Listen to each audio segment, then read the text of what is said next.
Hello hello hello hello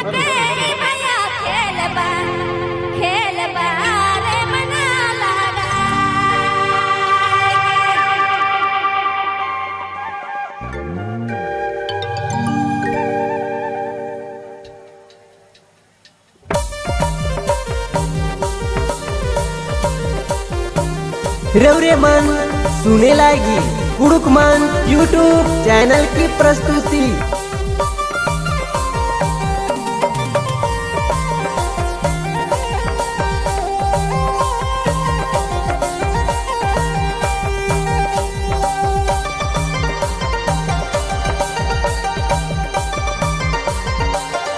hello hello खिलाड़ी बंधुओं से निवेदन है, कमेटी की ओर से अभी तुरंत डिसीजन लिया गया कि आपको प्लांटी शूट आउट के लिए मैदान के बाहर भेज दिया जाएगा।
Hello hello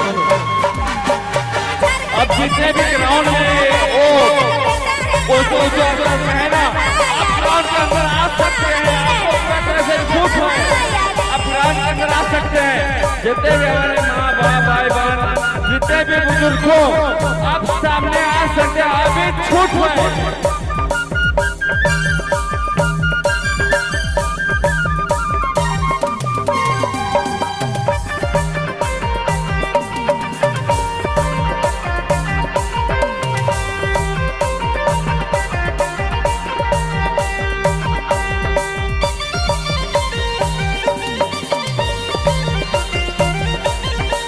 hello hello